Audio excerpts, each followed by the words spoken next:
Good morning class. Welcome to our YouTube channel learns with Kundan. आज हम लोग UGC NET JRF June 2024 communication topic का top 20 most important MCQ लेकर आए हैं। तो चलिए स्टार्ट करते हैं।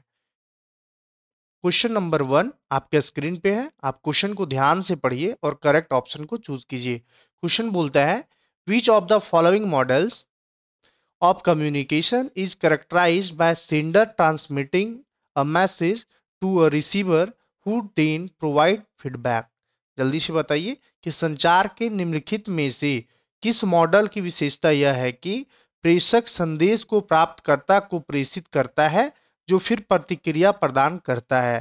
क्वेश्चन नंबर 1 का आंसर कीजिए। तो ट्रांजिशनल मॉडल जो है करेक्ट आंसर है। ऑप्शन बी जो है करेक्ट आंसर है। नेक्स्ट क्वेश्चन है, और ये आपका स्क्रीन पे रहा ऑप्शन बी। नेक्स्ट क्वेश्चन है question number 2। In communication theory में which term describe the medium use to transmit a message from sender to receiver. संचार सिद्धांत में कौन सा शब्द प्रेषक से प्राप्तकर्ता तक संदेश संचारित करने के लिए उपयोग किए जाने वाले माध्यम का वर्णन करता है। क्वेश्चन नंबर 2 का आंसर कीजिए। तो चैनल जो है करेक्ट आंसर है, यानी कि ऑप्शन बी जो है करेक्ट आंसर है, और ये आपका स्क्रीन पर है ऑप्शन बी। नेक्स्ट क्वेश्चन है क्वेश्चन नंबर 3। क्वेश्चन नंबर 3 जो है वो बोलता है, which type of communication involve the exchange of information between individual using verbal and non-verbal message in a face-to-face interaction। किस प्रकार के संचार में आमने सामने बातचीत में मौखिक और गैर मौखिक संदेशों का उपयोग करके व्यक्तियों के बीच सूचना का आदान प्रदान शामिल है। क्वेश्चन नंबर 3 का आंसर कीजिए। क्वेश्चन नंबर 3 में इंटरपर्सनल कम्युनिकेशन जो है करेक्ट आंसर है। इंटरपर्सनल कम्युनिकेशन करेक्ट आंसर, और ये आपका स्क्रीन पर रहा इंटरपर्सनल कम्युनिकेशन। नेक्स्ट क्वेश्चन है question number 4। Which principle of communication emphasize that the message must be clear and easy to understand for effective transmission। संचार का कौन सा सिद्धांत इस बात पर जोर देता है कि प्रभावी संचार के लिए संदेश स्पष्ट और समझने में आसान होना चाहिए। क्वेश्चन नंबर 4 का आंसर कीजिए। तो ऑप्शन बी जो है वो करेक्ट है, क्लैरिटी, और ये बहुत ही आसान क्वेश्चन था क्योंकि ये क्वेश्चन आंसर जो है वो क्वेश्चन में शामिल ही है। नेक्स्ट क्वेश्चन है question number 5। What term is used to describe barriers in communication that arise due to differences in language, culture and perception. भाषा, संस्कृति या धारणा में अंतर के कारण संचार में आने वाली बाधाओं का वर्णन के लिए किस शब्द का उपयोग किया जाता है। क्वेश्चन नंबर 5 का आंसर कीजिए। तो ऑप्शन सी जो है करेक्ट आंसर है, सिमेंटिक बैरियर। ऑप्शन सी जो है वो करेक्ट आंसर है। नेक्स्ट क्वेश्चन है, ये आपका स्क्रीन पर है ऑप्शन सी। नेक्स्ट क्वेश्चन है question number 6। In non verbal communication में which aspect involve the use of space and distance to convey message। गैर मौखिक संचार में संदेशों को व्यक्त करने के लिए स्थान और दूरी का उपयोग किस पहलू में शामिल है। क्वेश्चन नंबर 6 का आंसर कीजिए। तो प्रॉक्सिमिक्स जो है करेक्ट आंसर है, प्रॉक्सिमिक्स करेक्ट आंसर है, और ये आपका स्क्रीन पर आ proxemics. Question number 7। Which communication theory focuses on the way media influences society, setting agenda and determining what topic are considered important। कौन सा संचार सिद्धांत इस बात पर ध्यान केंद्रित करता है कि मीडिया किस तरह से एजेंडा सेट करके और यह निर्धारित करके समाज को प्रभावित करता है कि कौन से विषय महत्वपूर्ण माने जाते हैं। क्वेश्चन नंबर 7 का आंसर कीजिए। तो क्वेश्चन नंबर 7 का एजेंडा सेटिंग थ्योरी जो है करेक्ट आंसर है, और ये आपका स्क्रीन पे रहा agenda setting theory. Next question है question number 8। Which listening type involve evaluating and analysing the message for its logic and value. Question number 8 का आंसर कीजिए। किस सुनने के प्रकार में संदेश के तर्क और मूल्य का मूल्यांकन और विश्लेषण करना शामिल है। क्वेश्चन नंबर 8 का आंसर कीजिए। तो ऑप्शन बी जो है वो करेक्ट है, क्रिटिकल लिसनिंग। क्रिटिकल लिसनिंग जो है करेक्ट आंसर है, और ये आपका स्क्रीन पर है क्रिटिकल लिसनिंग। नेक्स्ट है question number 9, what is the primary purpose, what is the primary purpose of feedback in the communication process. बताइए संचार प्रक्रिया में फीडबैक का प्राथमिक उद्देश्य क्या है। क्वेश्चन नंबर 9 का आंसर कीजिए। तो ऑप्शन बी जो है करेक्ट आंसर है, to confirm receipt and understanding of the message. Option B जो है करेक्ट है, और ये आपका स्क्रीन पर ऑप्शन बी।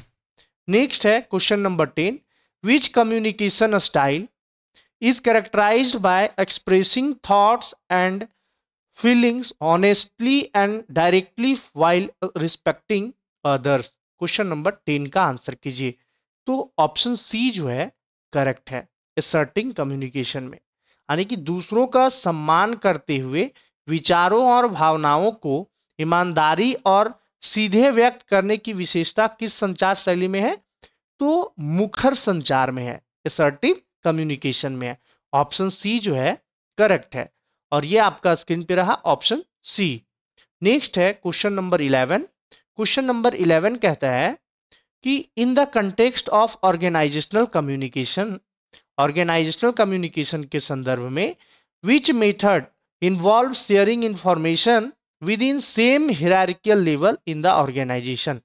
संगठनात्मक संचार के संदर्भ में किस विधि में संगठन में समान पदानुक्रमिक स्तर के भीतर सूचना साझा करना शामिल है। क्वेश्चन नंबर 11 का आंसर कीजिए। तो ऑप्शन सी जो है करेक्ट है, हॉरिजॉन्टल कम्युनिकेशन कहलाता है। वो क्या कहलाता है, हॉरिजॉन्टल कम्युनिकेशन, और ये आपका स्क्रीन पर रहा हॉरिजॉन्टल कम्युनिकेशन। क्वेश्चन नंबर 12, विच कम्युनिकेशन बैरियर, कौन सा communication barrier occur when the receiver focuses more on how the message is delivered rather than its content। Question number 12 का आंसर कीजिए।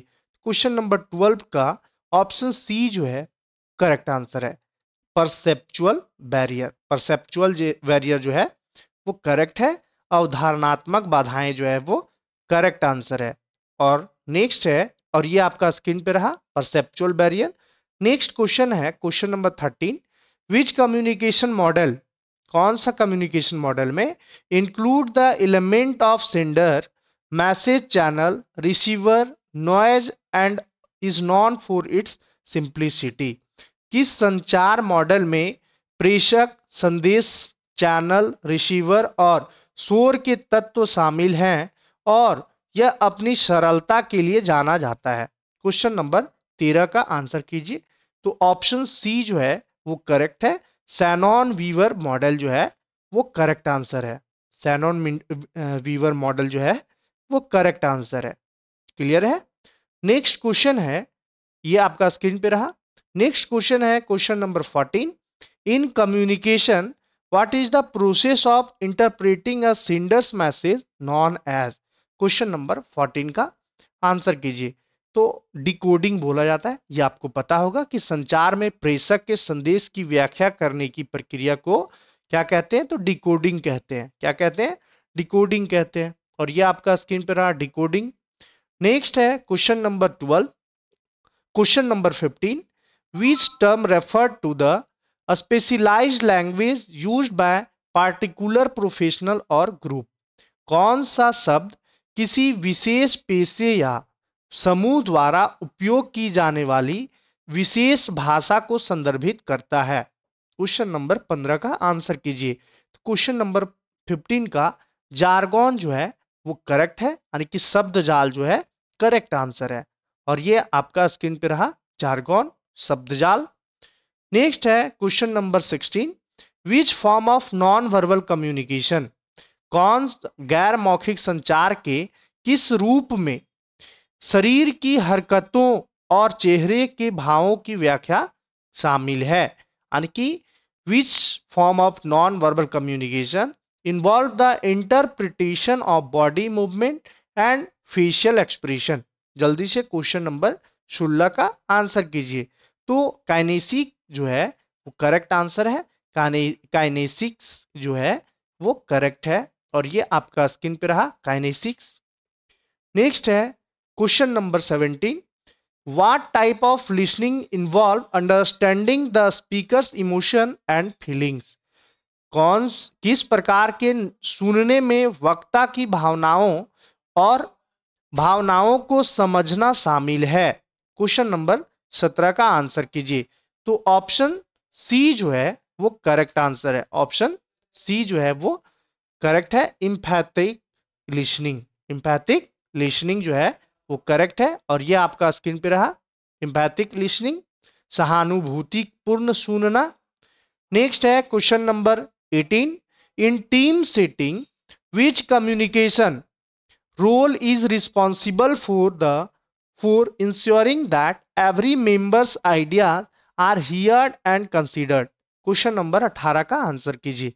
तो ऑप्शन डी जो है फैसिलिटेटर जो है वो करेक्ट आंसर है। फैसिलिटेटर सुविधाकर्ता जो है वो करेक्ट आंसर है, ऑप्शन डी, और ये आपका स्क्रीन पर ऑप्शन डी। नेक्स्ट है question number 19। What is the term for communication strategy that aims to influence the attitude behaviors of others in ethical manner।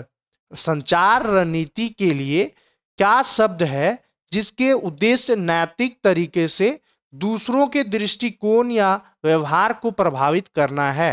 Question number 19 का answer कीजिए। Question number 19 का option B जो है वो correct answer है। परसुएजन, जबरदस्ती जो है वो करेक्ट आंसर है। जबरदस्ती करेक्ट आंसर, सॉरी अनुनय जो है वो करेक्ट आंसर है। अनुनय, ऑप्शन सी नहीं बाब, ये आपका ऑप्शन बी जो है अनुनय जो है वो करेक्ट आंसर है। ये आप ध्यान से देखिएगा, मिस्टेक हो गया, अनुनय। और ये आपका स्क्रीन पे रहा। नेक्स्ट क्वेश्चन है question number 20। Which of the following is not an element of affective communication. Affective communication का एलिमेंट कौन नहीं है। 4 ऑप्शन गिवन है, चारों में से बताइए कि कौन जो है वो अफेक्टिव कम्युनिकेशन का एलिमेंट नहीं है। क्वेश्चन नंबर 20 का तो एम्बिग्विटी जो है वो एलिमेंट नहीं है। एक्टिव लिसनिंग है, क्लैरिटी है, फीडबैक है, लेकिन एम्बिग्विटी जो है वो एलिमेंट नहीं है। अस्पष्टता जो है अफेक्टिव कम्युनिकेशन का एलिमेंट नहीं है, क्योंकि अगर कोई चीज अगर आप कम्युनिकेट कर रहे हो, बात कर रहे हो और वो स्पष्ट नहीं है तो सामने वाले को कुछ समझ में नहीं आएगा। इस वजह से एम्बिग्विटी को आप आसानी से करेक्ट कर लोगे। और आज का ये लास्ट क्वेश्चन था। अगर आपको सेशन अच्छा लगा हो, वीडियो अच्छा लगा हो, तो आप चैनल को सब्सक्राइब कर दीजिएगा, वीडियो को लाइक कर दीजिएगा और वीडियो को शेयर कर दीजिएगा। हम लोग नेक्स्ट सेशन में, नेक्स्ट क्लास में फिर से मिलेंगे। तब तक के लिए आप अपना ख्याल रखिए। धन्यवाद।